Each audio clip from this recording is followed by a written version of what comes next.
사실 뭐 얘기를 계속 들으셨겠지만 산해청이라고 하는 구조를 인정해서는 안 된다고 하는 그런 기본적인 원칙, 그리고 법원의 판결이라고 하는 그런 상식적인 선마저도 후퇴하려고 하는 것에 대해서 일단 그 선을 좀 지켜나가고자 하는 정신으로 싸울 것이고, 그리고 그것의 기본으로 이후에 어떻게 공동투쟁 전선을 만들고자 하는지, 그리고 그 공동투쟁 전선에서 어떻게 중심이 되어서 스스로 싸우고자 하는지에 관한 이제 의지를 보여주신 것 같습니다. 그래서 이후의 간접고용의 공동투쟁 과제에 대해서도 우리가 함께 의논하면서 이 싸움이 어떻게 공동의 싸움으로 발전할 수 있을지에 관한 이야기를 계속 이어나갔으면 좋겠습니다.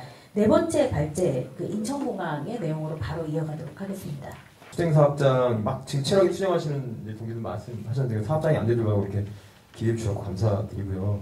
지금 탈 얘기 대부분 좀 앓는 소리, 도와달라 뭐 이런 거라서 뭐 그래서 어떻게 볼까에 따라서 좀 달라질 것 같습니다. 뭐냐면 이제 우리 인천공항이라는 하나의 사업장의 문제를 볼 거냐, 아니면은 공항사업, 공기업에서 가장 중요한 핵심적인 간접고용 사업장으로 되어 있는 인천공항 전체 사업 전반의 문제를 볼 거냐에 따라서 저의 이 도와달라가 이제 타당할지 안 할지 뭐 좀 판단이 될 것 같고요.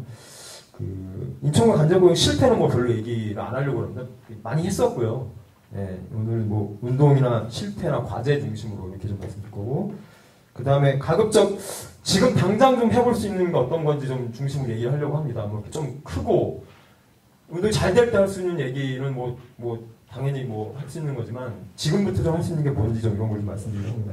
그 139페이지부터 보시면요, 인천공항 먼저 좀 특성을 알아야 된다고 생각합니다. 이 지리적 특성이라고 되어 있는데요. 이게 원래 있던 땅이 아니고 영종도와 용유도라는 섬을 매립한 곳에 공항을 세운 겁니다. 그러니까 이 땅은 정부 땅이라는 겁니다. 이게 공항공사 땅, 우리 땅이라는 거예요. 그래서 여기서 우리 마음대로 할 수 있다는 게 굉장히 인천공항에 통용이 되고 있는, 그러니까 거기는 신도시, 인천공항이 있기 때문에 신도시가 있는 겁니다. 그래서 인천공항에 뭐 예를 들면 정규직이라든가 임원 이런 사람들은 인천공항 신도시에서도 이를테면 지역의 유지가 되는 거죠.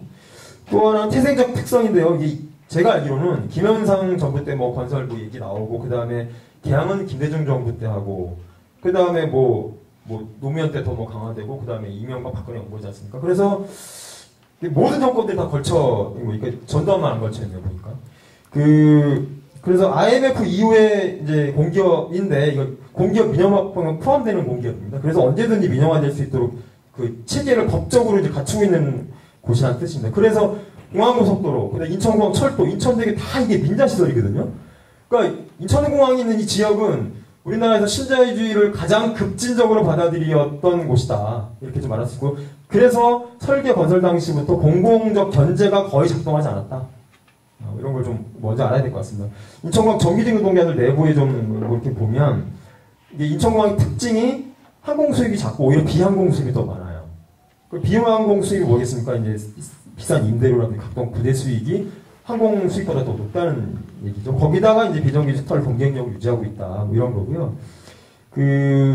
그래서 개형 실적 유지하고 있고, 지금의 높은 정규직의 급여 수준을 유지하고 있고, 그렇지만 이게 불합리하다는 건 인정하고 있습니다. 이게 제가 하는 말이 아니라 2009년도에 정규직 노조가 이제 뭐 어떤 책을 하나 발간하는데, 거기에 이제 정규직 조합원들 이제 설문조사한 내용이 보면 한 과반수 되는 정규직 조합원들도 그 당시에 지금 현재의 비정규직 고용 구조가 문제가 있다는 걸 인정하고 있습니다. 그렇지만 이제 변화는 이제 거부하는 거죠. 그 변화를 거부하는 거에 여러 가지 뭐 중충적인 그런 뭐 원인이 있다고 생각합니다. 지금 현재 이제 정규직 노조 상황이라든지 뭐 이런 다 영향이 있을 거라 생각하는데, 그건 제가 잘 모르니까요. 넘어가겠습니다. 다음 페이지 넘기시면, 인천공항 건설 당시 정규직 노동자들은 지방 공기업에 차출되거나 자원된 사람들입니다. 그러니까 오기 싫은데 온 사람들이 많아요. 그래서 당시 올 때는 이 유인책이 있어야 되는 거지 않습니까? 공항을. 그러니까 인천공항 정규직 노동자들이 높은 처우 수준이 단지 그냥 여기서 뭐 우리를 착취하고 있기 때문에 높은 이런 건 아니라는 겁니다. 애초에 그럴 수 있었던 여러 가지 요인이 있었다라는 말씀을 써놓은 거고요. 당연히 초기에 강한 협상력을 갖고 있었습니다. 힘들게 인천공항에 들어왔고 1등 공항을 만들었고 여기까지 좋죠. 근데 그 우월감이 이제 폐쇄적으로 작동하고 이제 지역적으로 폐쇄적이다 보니까 그게 권위의식을 갖게 되고 하다 보니까 지금 폐쇄적인 인천공항과 그 주변을 만들어 놓은 게 아닌가, 뭐 이런 걸 말씀드리는 겁니다. 내부에 물론 극복하려는 의지가 없었던 건 아니지만 그게 좀 미약했지 않나 이렇게 좀 생각이 들고요. 그래서 뭐 결론적으로 이 부분에 결론적으로 말씀드리면 한마디로 2000년대 그 한국 정부의 정책 방향, 뭐 신자유주의 정책 이런 게 지방비판이다. 인천공항 지역이. 그리고 지리적 특성으로 인해서 노동계라든지 시민사회단체 견제나 감시로부터 자유로웠다. 예. 여기서 이제 막강한 권한이 형성되고 그런 게 상호 이제 악순환하면서 지금 철옹성을 만들지 않았나 생각하는 겁니다.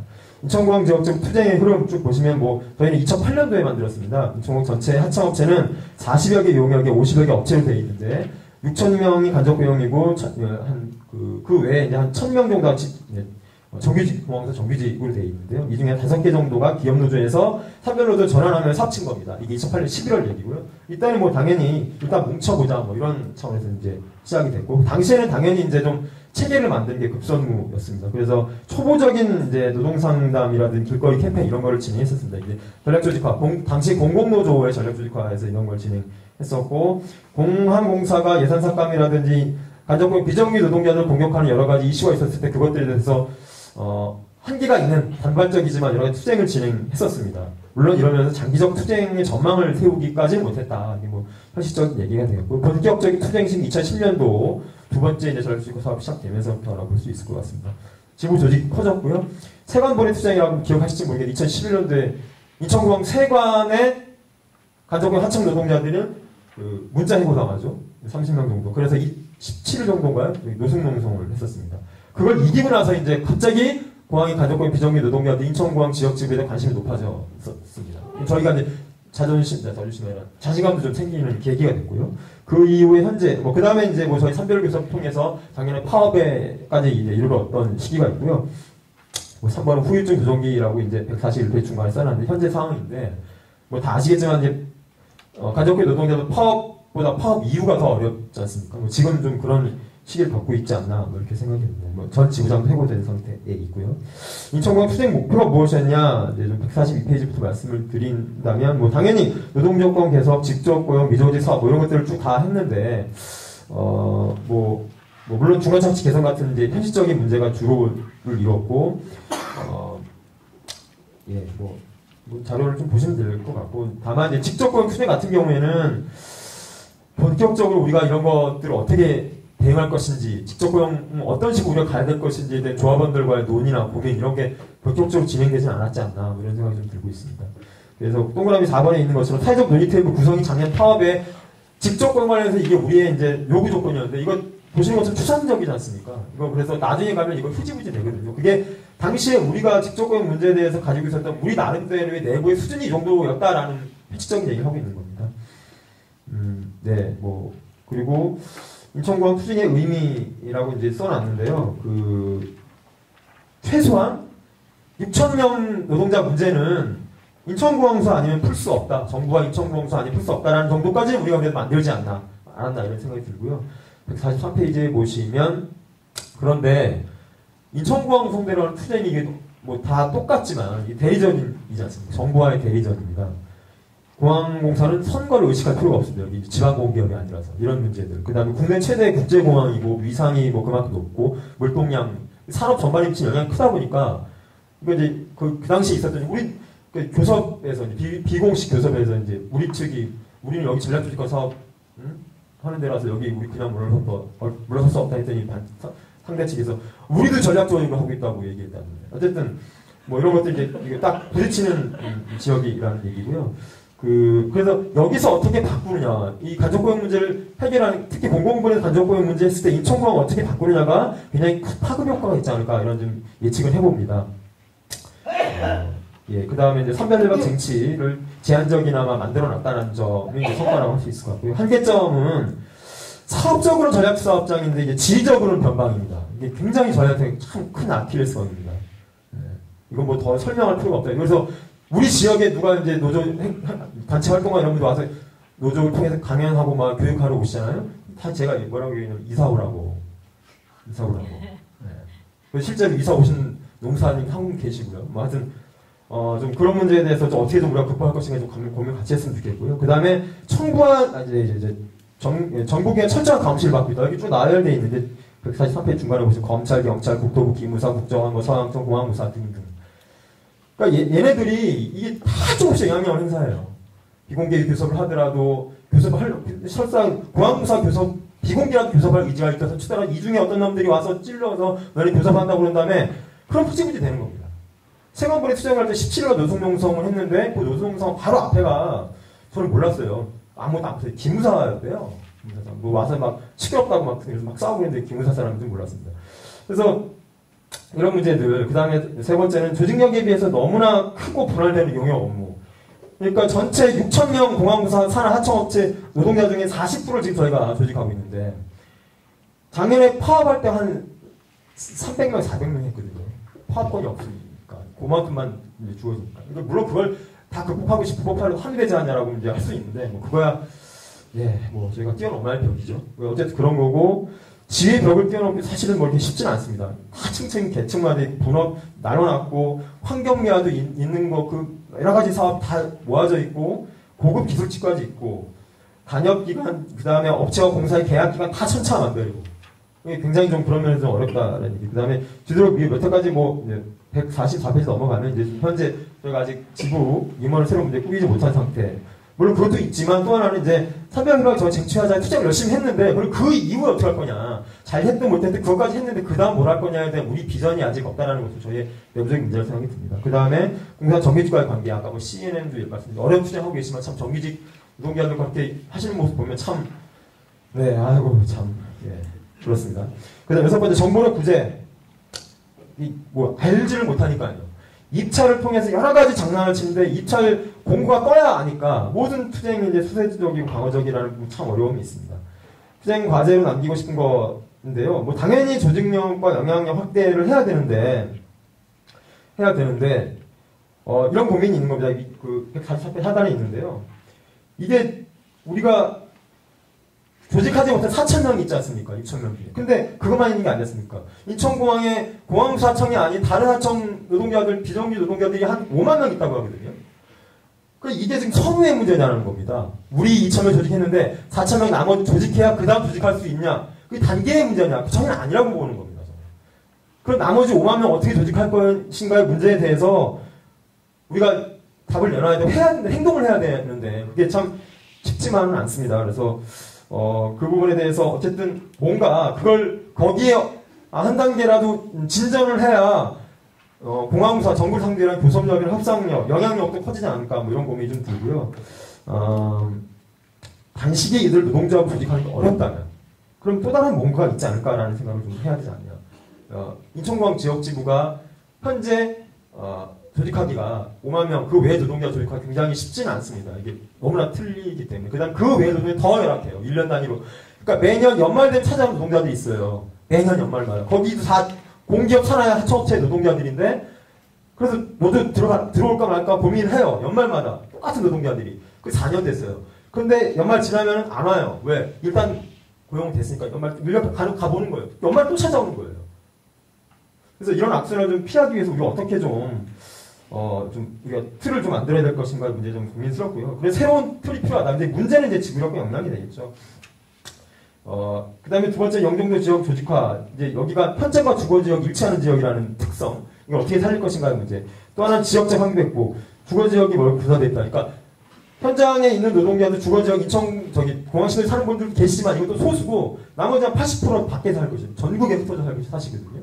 그래서 이런 문제 어떻게 극복하실 것인가 문제. 그 다음 인력 개편 지금 공항에서 하고 있는데 이거 어떻게 극복할 거냐. 입찰을 갖고 장난치는 문제 이거 어떻게 대응할 거냐. 입찰 여러분은 굉장히 좀 객관적이고 뭐 그런 거라고 생각하시지 않습니까? 전혀 그렇지 않습니다. 입찰. 공기업에서 입찰만큼 간접권 비정규도 특히 노조가 있는데 장난치기 편한 게 없습니다. 입찰 가지고. 마음대로 할 수 있습니다. 이런 문제 어떻게 극복할 것인가. 그 다음 지도력. 뭐 이런 문제가 좀 저희한테 중요한 문제가 될 것 같고요. 그 다음 넘기시면 146페이지에 보시면 표 있는데요. 앞으로 투쟁 계획이 뭐냐라고 이제 물으셨는데 저희가 뭐 지금 현재 좀 상황이 답답하다 보니까 뭐 그런 건 없고 이거 보시면 가운데 여기 저기 가로치고 11이라고 돼 있지 않습니까? 108명 고용을 해야 할 건데 입찰 공고 떴는데 11명 언제든 자를 수 있다는 얘기예요. 이거 공항공사 이번 입찰하는 업체 입찰 공고, 시방서라고 입찰 공고 내용이 이렇게 써 있는 거예요. 그러니까 여기에 가로친 11명 언제든 자를 수 있는 거예요. 공항공사가 맘만 먹으면. 그러니까 투쟁을 집중해서 업체가 변경 대신 할 수 있는 그런 가능성마저 지금은 이제 없애버리는 겁니다. 그래서 이런 거 어떻게 이제 그 대응할 것이냐의 문제를 아직 저희가 답을 못 내놨기 때문에 정규직화 추경 어떻게 할 것이냐 문제도 뭐 아직은 좀 쉽지 않은 문제다. 뭐 이렇게 이제 생각이 드는 거고요. 그 다음에 이제 147페이지 해당 영역에서의 투쟁 과제랑 말씀드렸는데 당연히 노동상권 실적 보장돼야 됩니다. 그건 뭐 당연한 얘기라고 생각해요. 그 다음에 공공물 간접고용 비정규 노동자 인건비 관련해서 이거 지금 다 사업비에 들어가 있고요. 사업비는 좀 뭐 오바돼도 별로 이제 문제를 안 삼지만 인건비로 가면 총액인건비 걸리지 않습니까? 그러면 페널티 부과가 되지 않습니까? 공기업.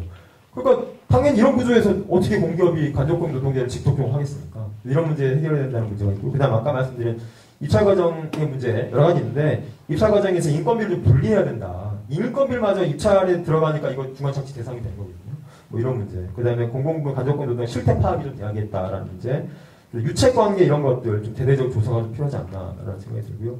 이런 것들을 망라할 수 있는 149페이지에 공공부 간접고용 비리 고발자 대립이 좀 있었으면 좋겠다. 그러니까 꼭 검찰, 경찰 이렇게 들이대지 않더라도 굉장히 사소하지만 이게 말도 안 되는 비합리가 있는데 이게 이슈가 안 될 것 같으니까 그냥 그 현장에 잠복하는 것들 굉장히 많아요.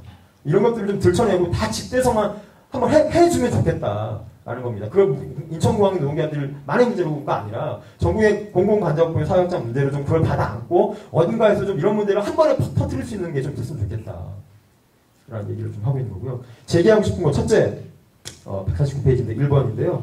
지역별 사업자 협의회 옛날에 90년대까지 이러고 있다고 얘기는 들었었습니다. 지역별로 노동자들 노조에 있는 사업자 모여서 이제 어떻게 공동 연대할 것인가 뭐 논의하는 그런 틀이 있었다고 하더라고요. 이런 거 좀 해보자는 겁니다. 그런데 이거를요, 뭐 지역에 좀 오래되고 그다음에 좀 여유롭게 되는 정규직 노조가 지역의 간접고용 사업장 노조와 뭐 그게 이름을 어떻게 붙이든 뭐 자매교련이 됐건 뭐가 됐건 좀 같이 좀 교류해 준다면 거기서 좀 많은 걸 배울 수 있지 않을까 싶습니다. 물론 이렇게 되는 데도 있을 겁니다. 아마 근데 이제 저희가 안 되니까 이렇게 쓴 거고요.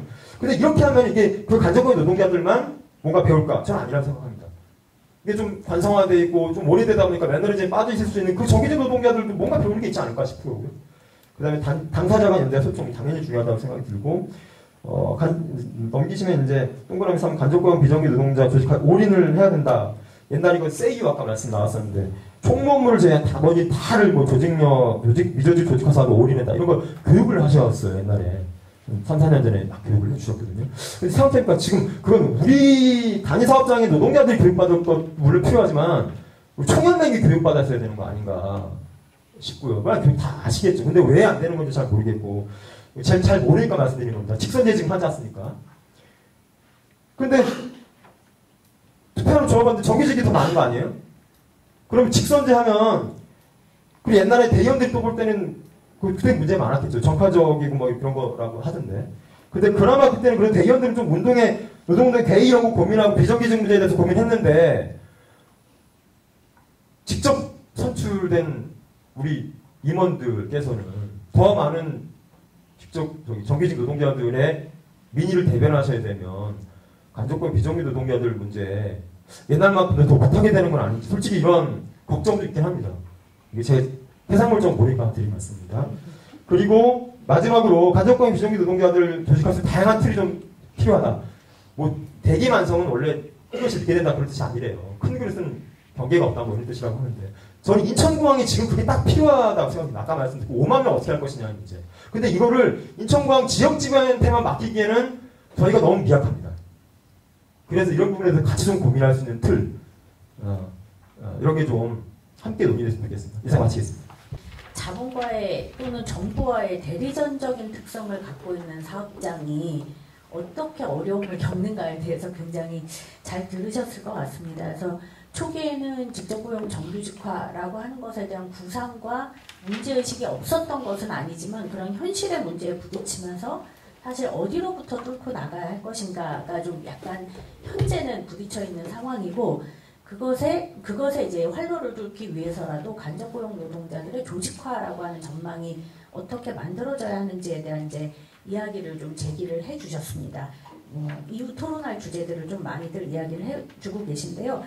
마지막으로 이제 서경 공공서비스 지부의 논의를 듣도록 하겠습니다.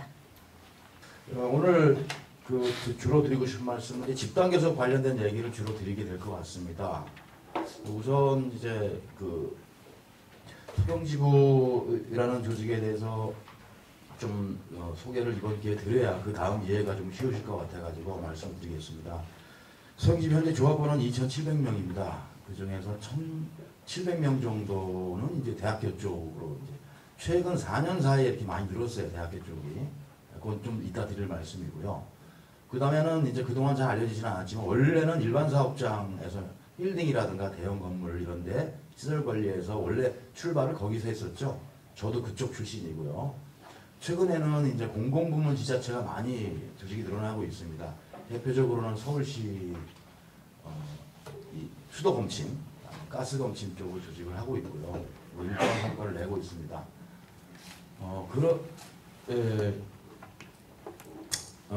자료에는 없지만 이제 이번 기회를 빌어서 드리고 싶은 말씀이 원래 저도 그렇지만 과거에 기업별 노조로 시작을 했고요. 그게 2000년도 IMF로 거치면서 이대로는 안 되겠다는 위기감이 커져서 그 다음에는 이제 전국 시설 노조라는 업종 노조로 한번 갔다가 2006년도에 이것도 한계가 있다 싶어서 당시 공공노조죠. 옛날 2007년도 하면서 초업종 지역 지부를 지향하면서 현재 이르게 됐습니다. 그 과정 속에서 원래는 대학하고 관계가 없었죠. 당연히 관계가 없었고요. 대학교에 있는 청소 시설 관리 이 경비직 이 노동자들은 90년대 중반 이전에는 다 정규직이었습니다. 그러면서 IMF를 경유하면서 구조조정이 다 됐는데 소리 소문 없이 된 거죠. 소리 소문 없이 그냥 다 구조조정 돼가지고 다 외주화된 이런 케이스라고 보셔야 될 것 같은데요. 지금도 일부 대학에 남아 있습니다. 거의 멸종 위기에 있는 정규직이 남아 있긴 합니다. 어쨌든 이 94년도로 기억합니다만 고려대학교를 중심으로 처음 만들어지면서 대학교의 청소를 중심으로 해서 만들어져 이 조직을 하게 됐고요. 사실은 2000년도에 대학교 이 간접 고용으로는 최초의 파업이 있었죠. 40일 파업이 있었습니다. 근데 아쉽게도 당시에는 이게 기업별 노조로 시작을 한 한계가 분명히 있었는데 그걸 돌파를 못했습니다. 지금은 있긴 있습니다만 거의 유령 노조가 됐다고 들었는데요. 노조가 오래 민주노조가 오래 몇 년 유지는 못하고 그렇게 됐습니다. 안타까운 대목이죠. 그랬고요. 지금부터는 원청을 상대로 한 투쟁의 평가와 과제, 주요하게는 집단교섭 얘기를 좀 해야 될 것 같습니다. 한국 사회가 300인 미만, 500인 미만이 절대 다수죠. 전체 고용에 차지하는 것도 90% 가까이 되는데 거기에 조직률은 뭐 2%가 안 되는 이런 문제가 있습니다. 저는 어떻게 보겠냐면 이 원인이 뭐냐. 실제 민주노총에서 설문조사 과거에 한 거 보면요. 불만은 많아요. 불만은 많고 노동조합도 필요하다고 생각하는데 이것이 왜 조직 수요와 연계되지 않을까 생각하면 교섭구조를 못 만들어서 그렇습니다. 왜냐하면 자기네 사장도 한국 사회의 수직 이 계열화된 이 하청 구조의 말단 구조 이렇게 된 거죠. 근데 지불 능력 솔직히 없습니다. 없거나 많지 않거나 4, 50명 되는 사장이 무슨 지불 능력이 있겠습니까? 결국에는 원청이 다 쥐고 있는 구조겠죠. 건설에서 그런 구조가 이미 사회 다른 이 전반적으로 이렇게 된 겁니다. 저는 그래서 정규직 비정규직을 간접고용 특수고용으로만 규정하는 건 한계가 있습니다. 이런 것들이 저는 싸자고 말하자면 다 불안정 노동자가 사실 8, 90% 이상이 된다고 저는 보고 있습니다. 자, 근데 이것이 왜 조직이 안 되느냐? 저는 이렇게 생각합니다. 산별노조가 산별노조답게 자리를 잡지 못했다, 아직은. 그리고 이것이 교섭구조로까지 발전되지 못하고 있다. 그렇기 때문에 조직이 안 된다는 겁니다. 불만은 많은데 노동조합에 대한 희망이 없어요. 내가 노동조합 가입하면 뭐합니까? 교섭을 통해서 해결할 수 있는 조건이 안 되는데.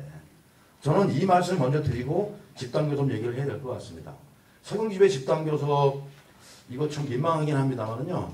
이 통일 단협으로서는 저는 민주노총 안에서는 거의 으뜸이라고 저는 생각을 합니다. 물론 이제 이것이 이제 이 주체가 매진 주체가 용역회사라는 한계는 물론 있습니다만은 사실 그래서 저희는 이제 통일 협약을 5년 차에 걸쳐서 진행을 하고 있고요. 처음에는 약 한 4개 대학을 중심으로 시작을 했다가 지금은 18개 대학까지 늘어나고 있습니다. 뭐 서울 시내 뭐 이대, 연대, 고대 등등 뭐 알만한 대학은 웬만큼은 조직했다 이렇게 보시면 될 것 같은데요. 뭐 아직도 조직 안 된 데가 있긴 합니다만은 이것이 2011년도 대학 간접고용 노동자 전력 조직하라는 사업으로 이게 진행을 하게 됩니다. 당시 공공노조에서 따뜻한 밥 한 끼의 권리 이 사업을 같이 서경지부에서 지원을 받으면서 했고요. 사회적 캠페인과 함께 더불어 진행을 했습니다. 그러다가 2011년도에 홍익대 투쟁이 있었죠. 그때 이제 처음으로 이제 저희가 집단 교섭을 하게 됐는데 갑자기 집단 해고를 당하게 된 겁니다. 그래서 당시 걱정을 많이 했습니다. 지도부에서 이거 집단 교섭 힘있게 하려고 했는데 결국은 홍대 때문에 참 힘들어지겠다 했는데 웬걸 그것이 거꾸로 굉장히 서경지부한테 기회, 집단 교섭을 홍보해내고 잘 알려낼 수 있는 사회적으로 힘받는 구조로 갈 수 있게 됐다. 사실 홍익대 투쟁의 성과는요. 지금까지 제가 보기에는 전무후무합니다. 서경지부의 성과가 아니고요. 물론 이 사회 연대 세력도 이만큼 집중된 적이 없었습니다. 서경지부한테는요. 거의 원사이드하게 얘기했습니다. 80여 명이 넘는 노동자들 전원 다 고용됐고요. 되자마자 단체 교섭은 집단 교섭을 준용한다. 자동빵으로 됐고요. 임금까지. 그러면서 당시 성과를 냈고요. 그러면서 이후에 비약적으로 조직이 늘어나게 됩니다. 지금 당시에 한 600, 700 사이 됐던 것이 지금은 1,800명 정도까지 늘어나게 됐고요. 당시 서경에서는 실천단이라는 걸 만들어가지고 청소 노동자들이 보통 새벽에 출근하시잖아요.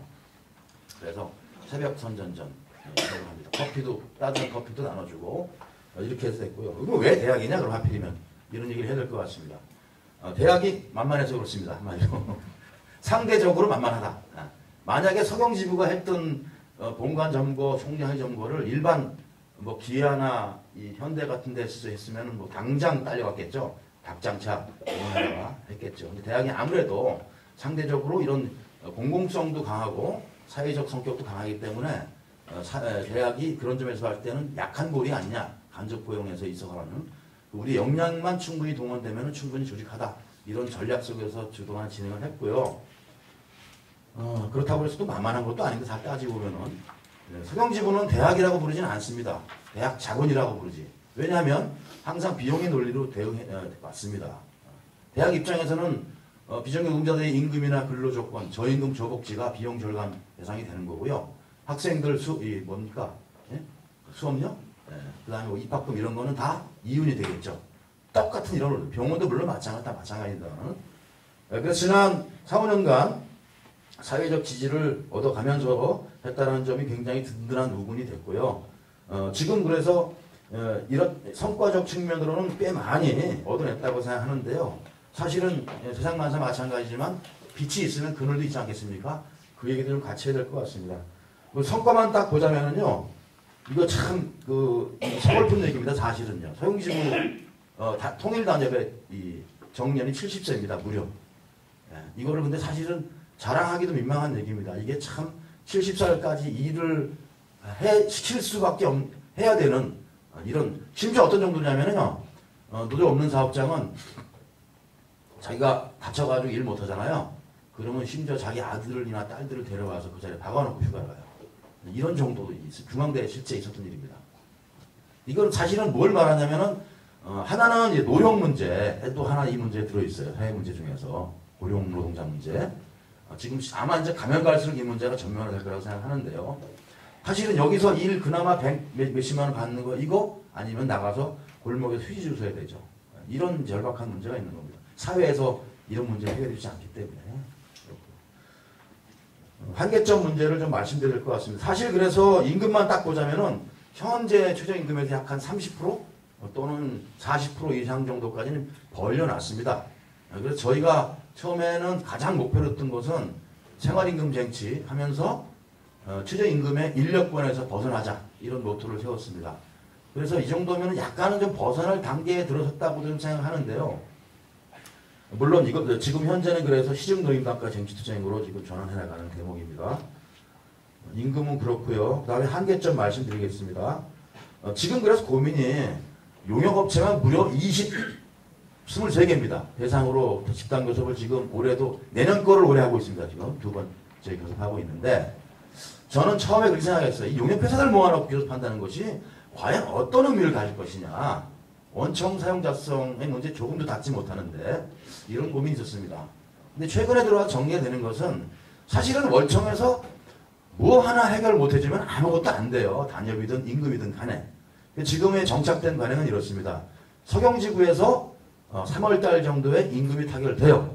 그러면 이제 원화청 계약에서 임금만 딱 빼놓습니다.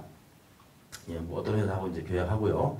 그다가 우리 지부에서 타결이 되면 그 금액을 적용하는 방식으로 해나가고 있고요. 특히 공공기관 같은 경우에는 정부 도입 단가를 적용하도록 그렇게 되어 있습니다. 그래서 그것도 주요한 타겟으로 삼아가지고 진행을 하고 있습니다. 네. 이제 모아놓으니까 이런 문제가 생기더라고요. 우리들끼리 단결도 하는데 사측도 단결하는 거 이런 문제가 있습니다. 그래서 지금 담합구조가 이루어지고 있고요. 특히 원청 집단교섭 이후에 새로 만들어진 게 대학교들의 총무 담당자 회의가 만들어집니다. 서영지부에 집단교 들어가면요, 그게 또 가동이 돼요. 이게 뒤에서 비공식적으로 움직이는 거죠. 그 다음에 이제 창구단이라고 굉장히 저희한테 지뢰입니다.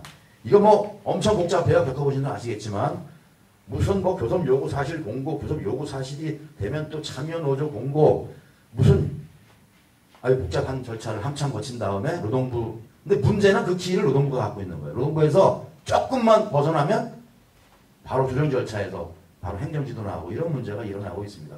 참 이것도 걸림돌이에요. 그 다음에는 이제 어려운 대목이 새로 조직이 된 단위 같은 경우에는 최저임금이잖아요. 아까 설명드렸다시피 30% 이상의 격차가 발생해요. 임금이. 그러다 보니까 이게 집단교섭이라면은 이걸 맞춰야 되는데 이 수준을 굉장히 어려움을 겪고 있습니다. 최근에는. 그 다음에는 이제 우리는 직거래 투쟁 이렇게 했는데 이거는 이제 이른바 그런 얘기를 좀 했었죠. 그러다 보니까 대학에서는 실제 경희대를 비롯해가지고 고민들을 하고 있어요. 최근 연세대학교에서는 협동조합 얘기도 나오고 있습니다. 이것도 참 심각한데 무슨 뭐 우렁각시인가 뭔가 하여튼 뭐 해서 박원 시장이 유행시킨 거 있지 않습니까? 사회적 기업이라든가 아니면 협동조합 이것이 용역에도 해자 뭐 이런 얘기가 나오고 있습니다. 이거 직고용 얘기인데요. 사실은 이런 얘기를 자기들이 피해가기 위해서 하는 거죠. 이건 복잡해가지고 나중에 기회가 있으면 한 번 더 드리도록 하겠습니다. 지금 이제 시간이 빨리 가네 굉장히. 서영지부가 처해 있는 이제 가장 어려운 뭐냐면요. 대학에서는 거의 일정 부분 궤도에 올랐다고 생각됩니다. 그런데 이것이 아까 설명드렸다시피 저는 서울 지역교섭으로 발전시켜 나가야 된다고 저는 생각합니다. 물론 서경지부가 해결할 수 있는 만 심각되는 거 아니죠. 아닌데 대학 집단교섭의 선거가 이미 지역으로 넘어가고 있습니다.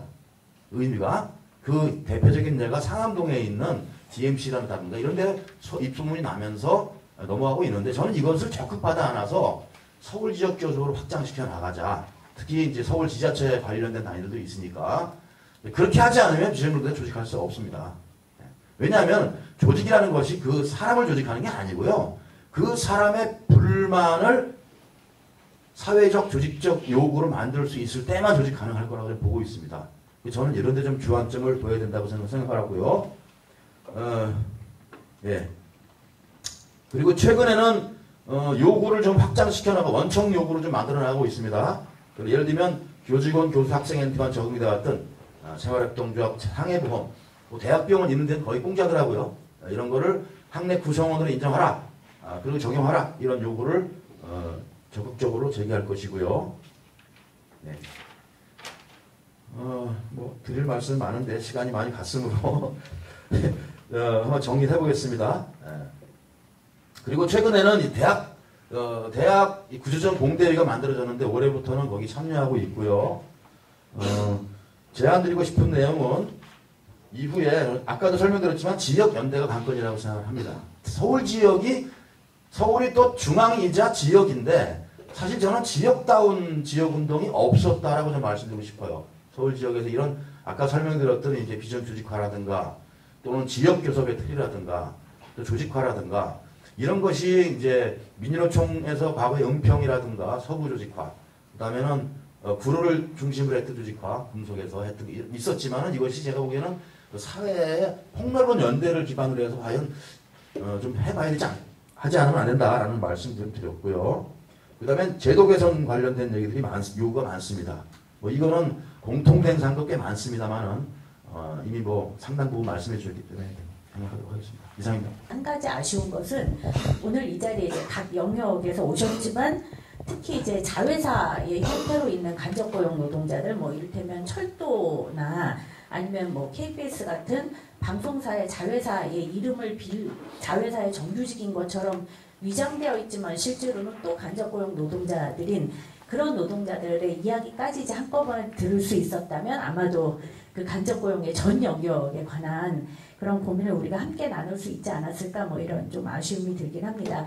지금까지 논의되었던 거를 제가 좀 간단하게 좀 이렇게 문제의식을 정리를 먼저 하고요.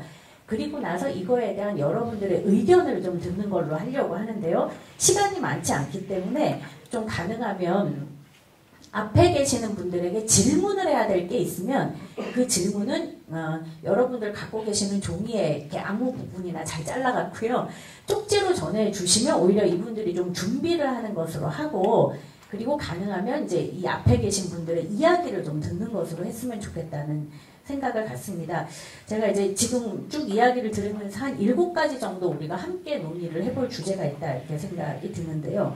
첫 번째는 그러니까 계속 정규직화 투쟁을 굉장히 오랫동안 해오셨던 분들입니다. 그런데 개별적인 정규직화, 개별 사업장에서의 정규직화와 그 영역에서 간접고용이라고 하는 구조를 없애는 싸움 사이에는 좀 일정하게 간극이 있는 것 같습니다. 근데 건설 같은 경우에는 이제 뭐 다단계 하도급 구조 문제나 아니면 이제 시공자가 직접 고용하는 제도나 이런 거를 통해서 아예 간접고용 구조 자체를 없애기 위한 싸움을 또 한 축으로는 계속 하고 계시는데요. 그런 면에서 이제 각각의 영역에서 개별의 정규직화 싸움을 넘어서서 이 간접고용 구조를 없애는 싸움으로 이제 어떻게 나아갈 수 있을 것인가. 이거는 개별 사업장의 정규직화 전략과도 좀 연관이 되어 있는 문제겠죠. 이거에 대한 이제 여러분들의 고민을 좀 자유롭게 한번 이야기를 해주셨으면 좋겠다는 거고요.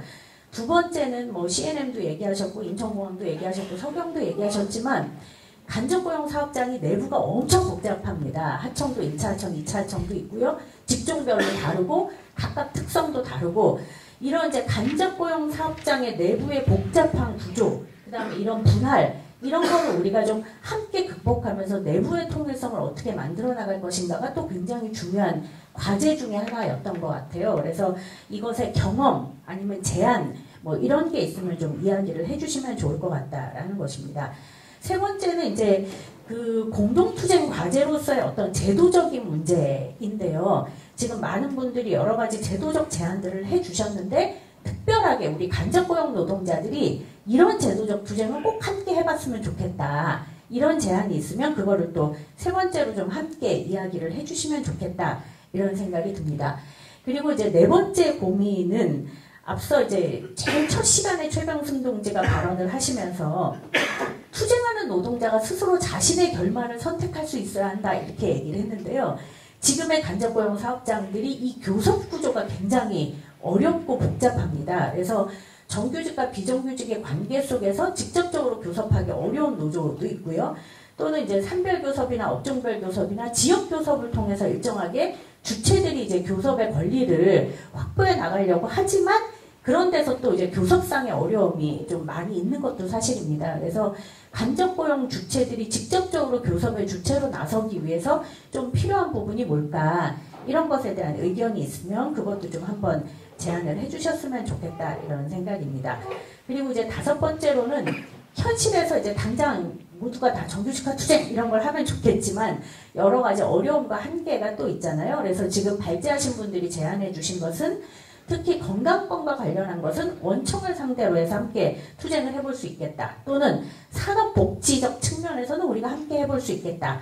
뭐 이런 제안도 주셨고요. 서경 같은 경우는 구성원으로 인정하게 만드는, 그래서 원청을 상대로 하는 우리의 어떤 현실적 과제를 가진 어떤 요구를 해볼 수 있겠다 이런 제안을 주셨습니다. 그런 점에서 이런 현실의 과제 속에서 좀 우리가 요거는 좀 집중해서 한번 현실화 시켜볼 수 있지 않겠냐 이런 제안들이 있으면 그 부분도 좀 함께 얘기를 해주시면 좋을 것 같습니다. 그리고 여섯 번째는 이 간접고용 사업장들이요 진짜 열심히 투쟁하지 않으면, 열심히 조직되지 않으면 싸움을 하기 되게 어려운데요. 아직 조직되지 않은 간접고용 사업장들도 굉장히 많은데 해당 영역에서도 그렇고 아니면 아직 조직되지 않은 영역에서라도 좀 우리가 조직할 수 있는 방안이나 틀이 어떤 게 있을지에 대한 제안이나 구상이 있으시면 그것도 한번 얘기를 해주시면 좋겠다는 것입니다. 마지막으로는 굉장히 어려운 주제이긴 한데요.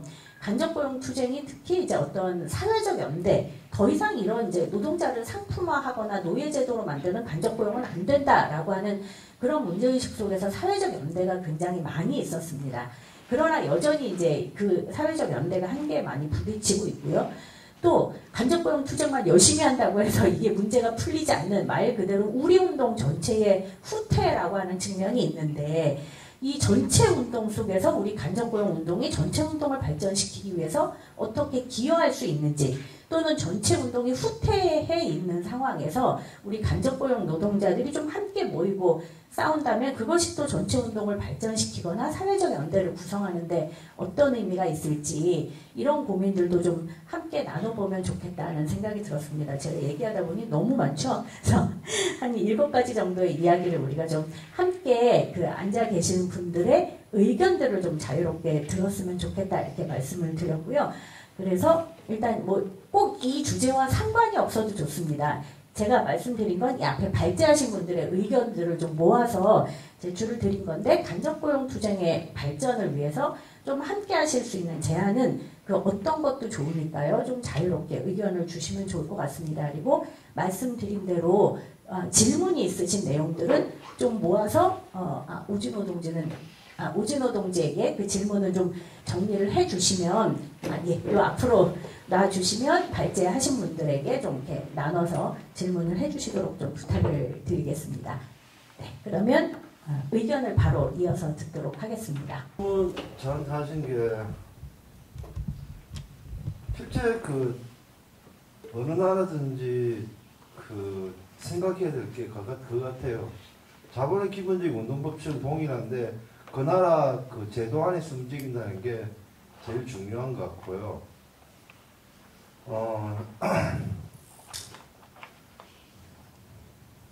인도 같은 경우는 비정규직 비율이 거의 2대 8이고 근데 현대하고 좀 비슷한 건 뭐냐면 회사가 생긴 뒤에 그 비정규직을 계속 안 뽑고 있어요. 정규직을 계속 안 뽑고 있어가지고 현대자동차가 제가 3년 전인가 평균 연령이 울산이 47세인가 그렇다고 그러는데 지금 거기도 마찬가지로 40대에 육박하고 있거든요. 실제로 뭐 특별히 구체적으로 들어가면 법률들이 굉장히 다른데 기본적으로 움직이는 그 룰들은 비슷하고요. 요즘 제가 관심 가지고 있는 거는 케이블 쪽 그 서비스 상품이라고 생각하거든요. 제가 제조업, 제조업을 원래 전공이 이제 제가 그 노동과정론인데 오늘 김영수 동지 이야기를 듣는 생각이 뭐냐면 그러니까 제조업에서 제품이 만들어지면 자재와 노동자가 들어가서 만들어집니다. 하나의 그 컨베이어 벨트 쪽에서 자재하고 노동자가 투입돼 가지고 상품이 만드는데 서비스 상품의 그는 특징이 뭐냐면 컨베이어 벨트라는 건 동일한데 거기서 고객이라는 코드가 들어갑니다. 그러니까 자동차가 팔리기 전에는 고객이라는 게 정해지지 않는데 서비스 상품은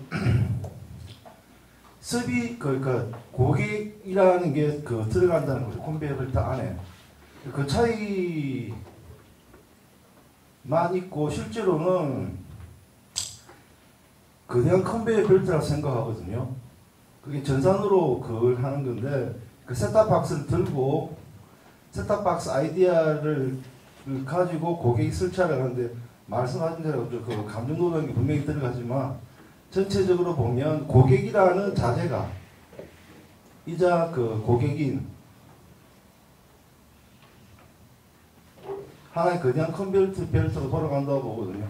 그래서 제 생각에는 추후 노동자 그 성을 인정받는 가장 좋은 거는 제 생각에는 이거 자체도 하나의 커다란 컨베이어 벨트다. 다만 차이가 있다고 하면 제조업에서의 그 제품은 고객이라는 게 들어가 있지 않는데 가장 중요한 거는 자재와 노동자가 투입된다는 컨베이어 벨트 측면에서는 동일하다고 해서 노동자성을 인정받는 게 저는 관건이라고 생각합니다. 예, 이상입니다. 다들 벌써 진이 빠지신 게 맞군요. 예. 조금 전에 이제 공공 부문에서 이제 인천공항에서도 좀 어려움을 많이 이야기를 하셨고요. 현실적으로 이게 대자본 투쟁으로, 그러니까 대정부 투쟁으로 전환하는 과정에서 어떻게 집단적으로 힘을 모을 수 있을 것인가. 그리고 서경에서도 이게 단지 그러니까 대학을 넘어서서 어떻게 지역으로 확장돼 나가는 그런 이제 교섭의 구조를 만들고 싸움을 할 수 있을 것인가. 이제 이런 고민들을 계속 하셨습니다. 결국은 개별 사업장을 넘어서서 이게 좀 전체 간접고용 문제로 확장해 나가는 그런 싸움을 하기 위해서 교섭의 구조나 아니면 조직의 형태나 싸움의 양상도 그렇게 넓어져야 한다는 점에 대해서 많이들 좀 고민을 하고 계시는 것 같습니다. 그래서 그게 교섭 구조일 수도 있고 아니면 공동 투쟁의 구조일 수도 있고 아니면 조직화의 구조일 수도 있고 연대의 구조일 수도 있고 다양한 형태로 이런 이제 조직의 확장, 투쟁의 확장, 연대의 확장 이런 게 좀 필요한 시점인 것 같습니다. 그래서 이와 관련해서도 좀 의견을 이야기를 해주실 수 있는 분들이 있으면 이야기를 조금 더 듣도록 하겠습니다. 실은 제가 플로어에 계시는 분 한 분을 지목하려고 하다가 이제 간신히 참았습니다. 의견을 좀 들으려고요.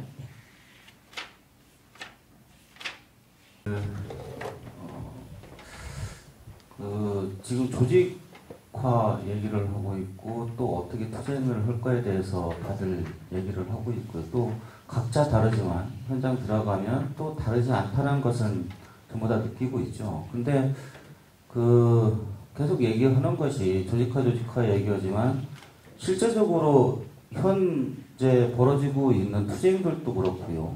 조직을 지금 하고 있는 그리고 가장 많이 된 조직이 몇 년 새에 간접고용이 제일 많습니다.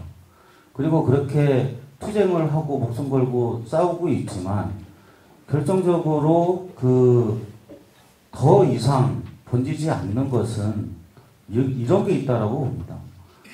간접고용 노동자들 어떤 투쟁을 전개해서 확실한 승리가 없다는 거죠.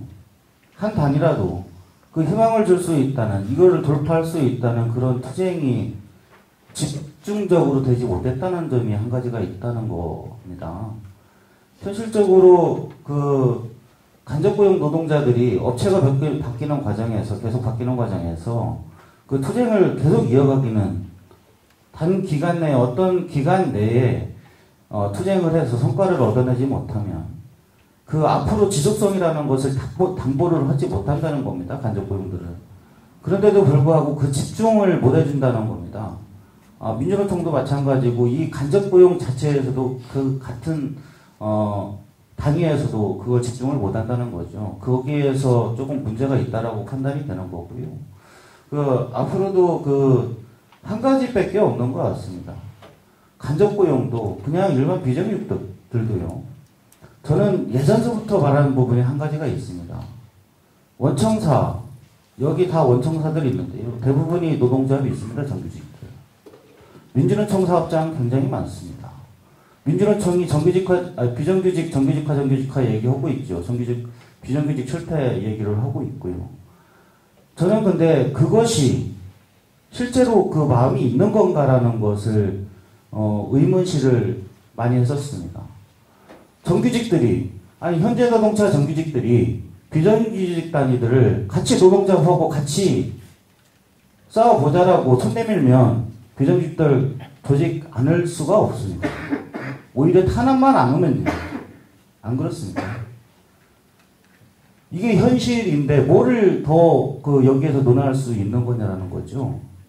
현실적으로 노동조합을 만들면 민주노총 정규직들이 관리자들이기 때문에 거기에서 비정규직 노동자들을 탄압을 하고 있는데 거기에서 막히는 겁니다, 실은. 여기에서 문제점이 출발한다라고 보는 거고요. 민주노총이 위기를 벗어나려고 하면 이 간접고용, 비정규직들의 이 싸움에 충실히 진짜 임하지 않는 이상은 민주노총의 위기는 벗어날 수 없다라고까지 저는 판단을 스스로 하고 있습니다. 이것이 전제되지 않는 투쟁은 필요 없다라고 저는 판단을 하고 있습니다. 이상입니다. 간접고용 노동자 투쟁의 승리가 어떻게 또 조직화로 이어질 수 있는가에 관한 이야기를 이제 토론 과정에서도 해주셨고 그러기 위해서 좀 제대로 된 싸움의 승리를 만들기 위해서 어떻게 집중할 것인가에 대한 제안이 좀 필요한 부분인 것 같습니다. 특히 이제 지금 투쟁하고 있는 주체들에 대한 연대와 그 싸움을 좀 승리로 만들기 위한 민주노총의 집중된 싸움의 제안들은 지금이라도 좀 빨리 해야 되고 꼭 그렇게 진행이 돼야 되는 문제인 것 같습니다. 의견을 주실 분이 없으시면 제가 한 분만 플로어에서 의견을 좀 더 물어보도록 하겠습니다. 연대 활동을 좀 지속적으로 해오셨던 분들에게 좀 질문을 해도 될지 모르겠는데 저희 제일 맨 뒤에 이제 저희 철폐연대 대표님이시지만 실제로는 조계종 노동위원회로 계속 간접고용 투쟁사업장에 좀 연대를 해오고 계시는 양한홍 대표. 하는 일도 없는데 민망하게 그 비밀동계 시켜버려가지고. 실패는 제가 CNN 노동자를 보면서 제가 제안한 것은 일단 천주교 기독교 목사 신부님들한테 일단 CNN 투쟁에 대해서 종교라도 한번 연대로 해보자 그런 제안을 한번 했어요. 그래서 천주교 정의폐가위원회하고 천주교 서울교구 노동사무위원회하고 기독교 인권센터 그래서 서로 일단 의기투합을 해가지고 한번 하자. 그러면서 민교협 노동위원회, 그리고 민변 노동위원회, 또 참여연대 노동위원회까지 한번 확대해가지고 실질적으로 노동자를 지원하는 그런 하나의 네트워크, 기본 네트워크 구조를 좀 구성해보자. 그래가지고 그 6개 단체가 토론도 한번 한 적이 있고요. 기본 다 동의로 했는데. 그 이후로 하는 사이 일단 CNN부터 한번 해보자. 모범으로부터 한번 초기적으로 한번 해보자. 그래가지고 하고는 있어요. 그걸 한 것은 지금 천주교가 매주 목요일 나가고 있고 기독교 나가고 불교도 며칠 전에 메크리 본사에서 3보 1배를 하면서 노동자를 같이 했는데 그 다음 주 목요일은 3대 정당이 같이 또 하면서 그러면서 민교협하고 민변하고 또 공동을 한번 진행을 해보자. 그러고 있는데 저는 시민사회 쪽하고 이쪽 제한적입니다. 제한적인데도 불구하고 또 노동자들이 또 받아들이는 것은 또 굉장히 또 중요하게 받아들이는데 그게 고민입니다. 별까지 힘은 없는데 노동자들은 또 계속 요청도 들어오고 도와달라고 하고 있기 때문에 그 고민이고 아까도 민주노총도 이야기 나왔지만 하여튼 제 생각은 요즘 진짜 운동 본부도 있고 그리고 삼성 바로잡기도 있었고 또 오늘 어제 또 제안 들어오고 있는 것이 경비 노동자를 위한 또 무슨 대책 임시 기구를 만들어자만 그 제안이 많이 들어오는데 또 제가 거꾸로 제안한 것은 어찌됐든 이 간접 고용이든 비정규직 문제, 불안정 노동자 문제 전체를 싸우기 위한 실질적인 조직을 만들어야 된다. 그리고 각 단사 물론 현대노동처도 계시지만 각 단사별로 조직도 필요도 만들었지만 이제는 이 조직들을 점검하고 다시 내년 초 정도는 각 조직별 평가를 하고 내년 초 정도는 정말 실질적인 비정규 운동을 이 땅의 불안정 노동을 끈질기게 싸우고 그리고 끝장을 함내보는 정말 투쟁하는 기구를 만들어보자 그렇게 제안을 하고 있는데 그것을 위해서 다 같이 좀 노력을 하면 좋겠습니다. 이상입니다. 더 이상 이제 제기를 하실 게 없으면 마지막으로 발제자분들의 의견을 좀 간단하게 듣고자 하는데요. 워낙 지금 이제 다른 현장의 이야기들을 다 충분하게 들으셨으니까 우리가 앞으로 어떻게 함께 해보자 라고 하는 내용을 중심으로 마지막 발제자분들의 의견을 좀 모으고 정리를 하는 것으로 하겠습니다. 이번에는 거꾸로 이렇게 해도 괜찮을까요? 우리 구건서 지부장님부터 이야기를 듣도록 하겠습니다.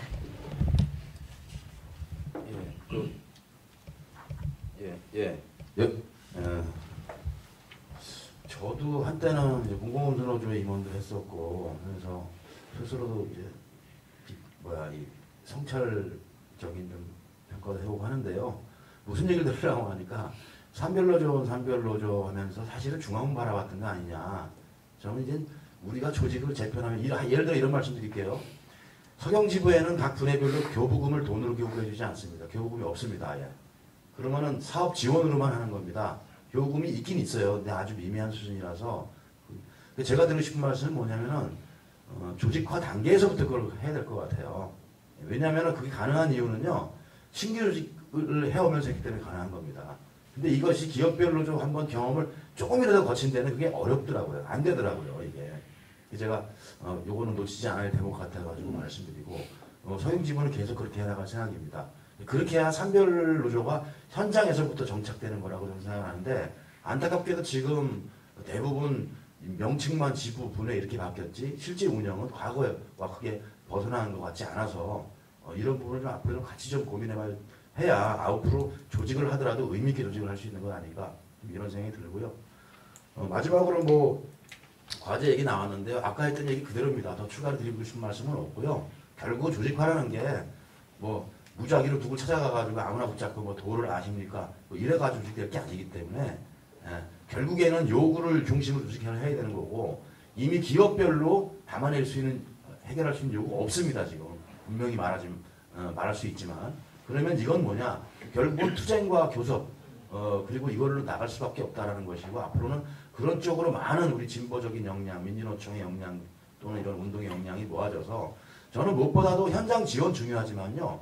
저는 오히려 정책 지원이 많이 필요하다고 생각합니다. 이런 데서 많은 좀 노력도 있었으면 좋겠습니다. 이상입니다. 구호성 부장님 저기 기업별로도 조금이라도 경험한다니까 참 어렵다고 말씀하시고 뜨끔. 근데 저희도 이제 기업별로도 경험했던 지회가 있기 때문에 좀 어려운 그 말씀이 좀 동의가 되고요.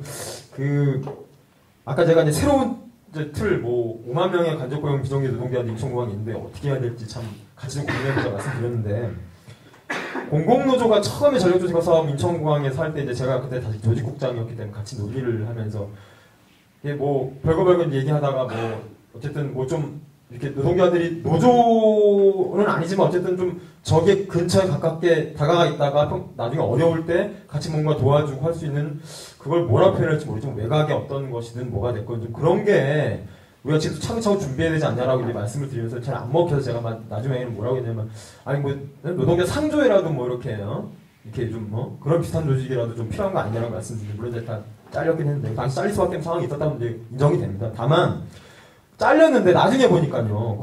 인천공항공사가 6,000명 간접고용 노동자들한테 뭘 하냐면 아주 웃기는 거죠. 처우 개선 좀 싸우니까 처우 개선을 일환으로 뭘 하냐면은 그 간접고용 노동자의 누구 가족이 돌아갔잖아요. 그 장례식장에 장례 물품을 지원해줘요. 공항공사 찍혀 있는 거. 근데 이게 작은 게 아니라는 겁니다. 이 소속감을 느끼게 한다는 거. 그래서 저는 소속감을 어디에 좀 더 많이 갖게 할 것이냐의 이 치열한 어떤 경쟁과 싸움은 이제 항상 벌어지고 있는 거라서 우리가 어쨌든 물론 노조지만 좀 더 그 틀과 한계를 벗어나서 여러 가지 다양한 시도들을 해봐야 되는 거 아니냐. 그리고 거기에 좀 그 역량을 좀 모아야 되는 거 아니냐. 뭐 아까 뭐 기획 200명 기획이다 뭐 이런 얘기 나왔었는데 아무튼 그것까지는 아니더라도 이런 거에 대한 아이디어가 충분히 좀 발휘될 수 있는 어떤 그런 계기들이 좀 많이 마련됐으면 좋겠다는 생각이 들고요. 그런 게 잘 되기 좋은 조건이 인천공항이라고 생각이 듭니다. 이상 마치겠습니다. 고맙습니다.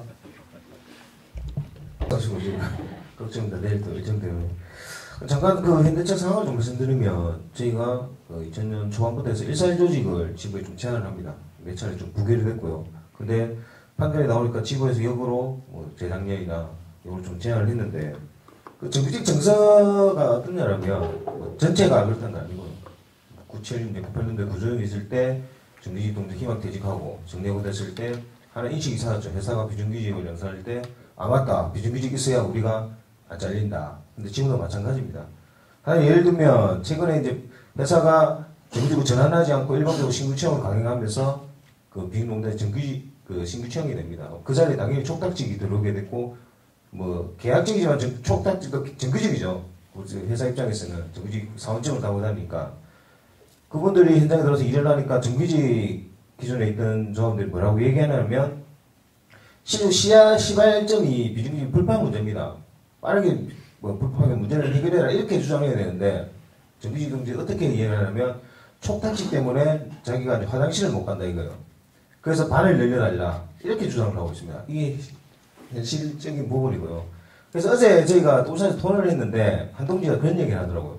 누가 질문을 했을 때 통상임금 문제를 대하듯이 현대차 불법 문제를 같이 좀 대했으면 좋겠다 정규직이 이렇게 얘기하니까 답변이 뭐였냐면 통상임금은 기다리면 된다. 불법 파견은 몸을 내야 된다. 이렇게 답변해요. 정확한 저는 답변을 생각하고요. 조직하나 이런 부분에서 저는 현장에서 문제도 있지만 실질적으로 뭐 지금 민주노총 직선제 관련해서 후보들이 비정규직화를 얘기합니다.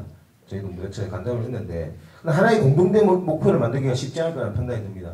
사업장별로 입장 차이는 있겠지만 뭐 정규직화해라, 다름직을 해라 이렇게 하거나 하나의 공동된 요구해야만 목표는 똑같아야만 저는 투쟁이 벌인다고 생각하는 거거든요. 그 시발점을 이제 저는 금속노조가 해야 된다고 생각하는 거고요. 여기 계신 분들 다 같은 그런 투쟁에 대한 고민이 있을 거라 봅니다. 그래서 뭐 빠르게 그런 투쟁이 준비했으면 좋겠지만 좀 제대로 준비해서 저는 좀 내년에라도 좀 힘 있는 우리가 원하는 철폐 투쟁이 좀 됐으면 좋겠습니다. 예, 저는 이제 두 가지 정도 말씀드리면 저희 해당 지부에서 할 수 있는 거 그리고 또 총연맹에서 좀 할 수 있는 거 이렇게 좀 나눠서 말씀을 좀 드리면요. 저희 지부 차원에서 지금 저희가 지금 하고 있고 희망연대 노조가 지향하고 있는 어떤 방향이기도 합니다. 어떻든 노조가 사측을 상대로 사회공헌기금을 확보하고 그 지역에 있는 풀뿌리 단체들과 사업 제안을 직접 받아서 일단 취약 아동 사업을 진행을 하고 있습니다. 그런 과정에서 조합원들이 그 사업에 직접 참여할 수 있고 또 조합원 가족이 참여할 수 있고 여기는 이제 정규직도 비정규직도 함께 참여를 하고 있습니다. 그래서 사실 노동적 활동을 회사에서만 하고 있는 것이 아니고 퇴근 이후에도 계속 이렇게 주말 같이 하고 있습니다. 그런 부분에서 이제 조합원 간에 이제 결속력도 좀 다지는 부분이 있고요. 또 평상시 취미 활동 같은 것도 저희가 지구에서 많이 만들어 놨습니다. 뭐 보통 남자분들 낚시 좋아하시면 뭐 그런 걸 만들어서 지구에서 일정 비용을 좀 지불해주고 함께 주말을 조합원들끼리 보낼 수 있는 그런 부분들을 많이 활성화해 놓고 그래서 아까 말씀드렸지만 저희가 이제 정규직과 비정규직이 좀 단결되고 이렇게 할 수 있는 부분들이 예전에 저희가 정규직이었던 같이 근무를 했던 어떤 그런 지점도 있지만 이제 자꾸 그런 사회활동들을 같이 하면서 그런 것에서 조금씩 서로 간의 벽을 좀 허물고 있는 그런 사업들을 계속 지속적으로 진행하고 있습니다. 그 안에서 사실은 저희 희망연대 노조가 투쟁 사업장이 됐을 때 많은 단체에서 당연히 이렇게 좀 막 와서 막 도와주시고 했던 것에 대해서 어떻게 보면 좀 사실은 저희는 첫 어떤 투쟁 사업장이 되다 보니까 작년 같은 경우 그렇게 심하게 싸워서 이기지 않았으니까요. 그래서 좀 놀란 부분도 있는데 지역에서 저희가 활동하고 있었던 것들 같이 조합원들이 풀뿌리 단체와 활동하고 있었던 것들이 아까 저희 케이블 방송의 특성이 지역 방송이다라는 것과 연계가 되면서 그런 것들에 대한 서로 간의 상호작용을 많이 받았습니다. 그래서 그런 부분들이 좀 지역적으로 좀 활성화된다라면 조합 활동도 그렇고 조합원의 어떤 사회 활동 참여라든지 또 지역 그 어떤 기반 사업에 일조를 할 수 있는 부분이 좀 있지 않을까라고 생각이 됩니다. 그리고 좀 아까 앞에서 어느 분이 말씀을 하셨는데 총연맹에서 그리고 미조직적인 어떤 조직화 방안을 얘기를 하셨는데 정말 뭐 이렇게 사람이 죽고 또 너무 이렇게 어렵게 장기간 이렇게 싸우는 모습으로 승리한다 해도 저는 미조직된 데서 사실은 저렇게 싸워서 이겨야 되는구나라고 보면 되게 두려워할 것 같다라는 거죠. 그리고 예전 같은 경우라면 그런 민주노총의 힘이 있어서 그리고 사측이 이런 대응책에 대해서 미비했다거나 또는 아예 정말 무식하게 서로 막 싸워서 이런 부분으로 이렇게 해결을 했다라면 저는 충분히 사측도 이제는 자기들만의 어떤 담합이 있고 충분히 이런 부분들을 준비하고 있지 않냐라고 보는 거죠. 그래서 좀 새로운 구조적인 어떤 방안이 마련되어서 조금 장기간 싸워서 이렇게 이기는 부분보다는 사실은 좀 어떤 부분으로 좀 장기간을 싸웠다 해도 민주노총 차원에서 일례로 이건 뭐 제 개인적인 생각입니다만 민주노총 조합원들의 뭐 그러니까 조합비를 100원이라도 단돈 200원이라도 모아서 그거를 그대로 투쟁사업장에 생계에 그대로 적립을 해놓고 투쟁사업장이 발생되면 뭐 3개월이든 이런 기준을 정해서 3개월 이상은 무조건 민주노총이 지원을 한다. 이것이 공론화되고 사측에 들어간다라고 하면 사측이 그렇게 그러니까 무식하게 길게 싸워서 자기들의 어떤 피해 손실 이런 것들을 좀 쉽게 하지 못할 것 같다라는 생각도 듭니다. 제가 뭐 짧은 생각으로 이거 말씀을 드리는 건데 그런 어떤 구조적인 아무튼 개선책도 지금은 좀 필요한 시기가 아닌가. 그래야 미조직된 사업장이 어떤 노동조합 비정규직 노동조합이 원청을 상대로 이렇게 싸우니 저렇게 된다 이런 것들이 확연히 보여져야 그분들도 조직화되는 것이 좀 망설이지 않고 자연스럽게 또 활동가분들이 그런 부분들을 충분히 설명하면 좀 될 것 같다 이런 생각도 좀 드는 게 있는 지점입니다. 예.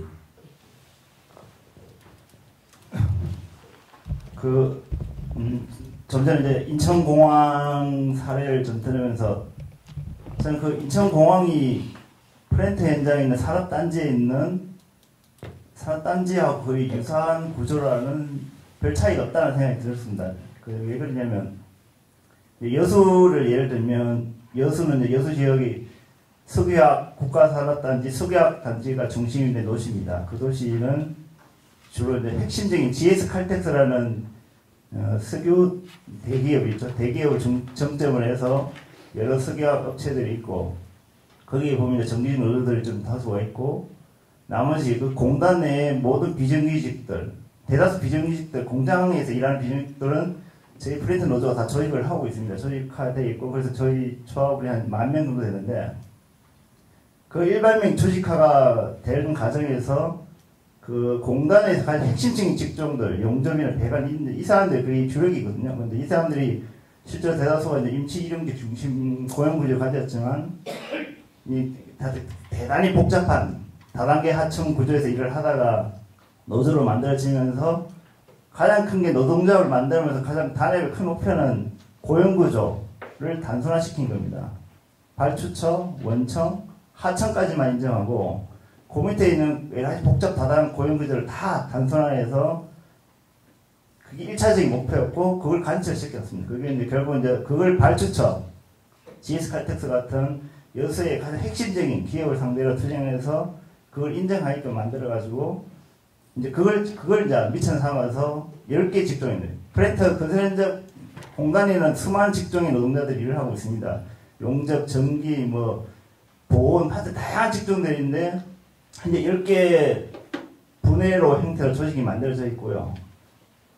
그리고 도리어 이제 그 상용직이라고 하는 MT 업체라고 이제 공단의 상시적으로 유지 보수를 담당하는 어찌보면 정규직인데 이 정규직 노동자들 한 2,000명도 저희 여수 지부의 조합으로 가입되어 있습니다. 그러니까 도리어 비정규직들이 그 중소용 그러니까 하청업체 정규직들이 아예 조직화해서 노동자를 가입시키고 있고 이제 그걸 통해서 어떻든 이제 지역 여수라는 지역에서 안정적인 인단의 구조를 만들고 있고 그거는 앞으로는 당분간 거지 조직은 독보적이죠. 여수에서 절대 깨지지 않는 조직으로 좀 돼 있거든요. 근데 저는 이제 그러나 생각이 드는데 어쨌든 비정규 단위에서 노동자 첫 출발들은 단협을 만드는 과정에서 그리고 단협을 체결한 이후의 과정에서는 어떻든 비정규 간접 고용 단위 노동자들을 고용주들 어떻든 최소한 단순화시키는 부분들 그런 부분들을 가지고 조합원들을 조직해내고 투쟁해야 된다는 생각이 듭니다. 그리고 또 하나 예를 들면 울산을 좀 예를 들면 울산도 주로 석유화학 단지 공단에서 한 5,000명이 노동자들이 저희 조합에 가입되어 있습니다. 울산 실제로 울산에 금속 현대자동차와 현대중공업이 중심된 도시라고 이야기하지만 실제로는 저는 감히 이야기하는데 현재 이 시점에서는 울산에서의 노동운동의 중심은 저는 플랜트 쪽 중심으로 좀 가고 있다고 생각이 들거든요. 그만큼 투쟁력을 자랑을 하고 있는데 그렇게 지금 조직화가 최근 2, 3년간에 그렇게 조직화된 가장 큰 핵심적인 게 뭐냐면 그 조직은 임금 협약을 체결하지 않습니다. 단체 협약만 정도 2년 정도만 하고 임금 협약은 체결하지 않고 임금은 그냥 노동자가 결정하면 그게 관철되는 겁니다. 대박이 필요 없이 그냥 노조가 올해부터는 전직적 2만 원 인상 이라면 그게 관철됩니다. 근데 그 관철시키기 위한 끊임없는 현장 투쟁을 하는 거죠. 현장에서 그 조합원이 결정한 일단 20만 원을 결정하면 그 20만 원을 관철시키기 위해서 현장을 뭐 봉쇄하고 비자원도 쫓아내고 매 새벽까지 간부들이 와서 현장에서 조합원들 모아내가지고 끊임없이 투쟁하고 이런 과정을 밟고 있습니다. 그러면서 그 20만 원을 결정하는 임금 결정 과정에서 모든 직종 상관없이 무조건 20만 원을 결정해버렸습니다. 그러면서 그 임금을 받지 못하는 타 직종의 노동자들이 대거 조직화되는 거죠. 그러면서 지금 울산이 거의 5천 이상의 지금 조직이 되고, 근데 그 조직들이 해마다 한 달에 한 번씩 2,000명, 3,000명 이상이 매달 모여서 투쟁을 합니다. 집회를 모이고 정기 모임하고 교육도 하고. 저는 이제 그런 단체 협약이란 틀에 따른 비정규 단위들이 단체 협약 틀을 보다는 어떻든 이 노동자들이 자기 임금 조건을 결정할 수 있는 구조를 어떻게 만들어줄 건가. 그게 이제 미전노총을 오늘도 이야기 안 할 수가 없는데, 저는 이제 미전노총의 가장 큰 문제점은 뭐냐면, 모든 우리 사회의 비정규직 문제라든지 노동 문제를 모든 걸 다 하려고 하다 보니까 이것도 못하고 저것도 못하고 있다는 생각이 듭니다. 가장 비정규직 문제가 중요하다면, 그럼 비정규직 노동자들이 스스로 노동조합을 만들고 그 노동조합을 통해서 자기 임금을, 노동시간을 결정할 수 있는 그 부분들에서 가장 최우선적으로 저는 해결할 수 있는 제도인지 여러 가지 다양한 투쟁을 만들어야 생각이 듭니다. 결국은 그래서 그 비정규직 노동자들 노동 기본권을 실질적으로 확보할 수 있는, 그래서 이제 집단 개선권 이야기가 나오고 그 뭐 참고단위 폐지할 이야기 나오는 거고, 그런 부분에서 우선적으로 좀 전체 비정규직 단위들 좀 고민해서 그 중심으로 실질적으로 노동자들 스스로 노동자업을 활동할 수 있고 투쟁할 수 있는 기반을 만들어주는 거. 저는 거기서부터 우리 민주노총이 출발해야 되지 않냐. 이제 그런 고민을 좀 하고 있습니다. 예, 이상입니다. 방금 말씀하신 내용은 어쨌든 조직화나 투쟁 과정에서 좀 더 전략적 사고가 우리가 좀 필요하다는 점, 그것을 위해서 이후에 좀 필요한 정책적 지원들도 좀 함께 해 나가야 될 것 같습니다. 그리고 두 번째로는 공동투쟁 과제로 원청의 책임이나 노동상권의 쟁취, 그리고 건강권 쟁취 등 이런 투쟁의 과제들을 좀 함께 모아보자는 것이고, 특히 현대자동차 그 비정규직 지회에서 금속의 공동파업을 제안하셨고요. 이것이 내년에는 좀 간접고용 노동자 전체 투쟁으로 함께 이어질 수 있도록 하는 결의를 좀 모아봤으면 좋겠다는 것입니다. 그리고 세 번째로 그 투쟁의 승리에 좀 집중할 수 있도록 현재 싸우는 이들에 대한 상호 지원을 좀 아끼지 않아야 되겠다. 이게 또 우리가 결의를 해야 될 중요한 사안 중에 하나인 것 같습니다. 그리고 이제 마지막으로는 오늘 우리가 이제 간접고용 사업장 전체에 관한 이야기를 들었는데요. 이 사업장들 간의 상호 교류를 통해서 좀 어떻게 싸우고 왔고 앞으로 어떻게 싸우고자 하는지를 서로 보고 배우고 그리고 함께 또 힘을 모아가는 그런 자리가 조금 더 많아지면 좋겠다 하는 바람입니다. 이 자리에 앉아 계시는 모든 분들도 다 그 마음을 갖고 계실 것이라고 생각하고요. 긴 시간 토론 감사합니다. 마치겠습니다.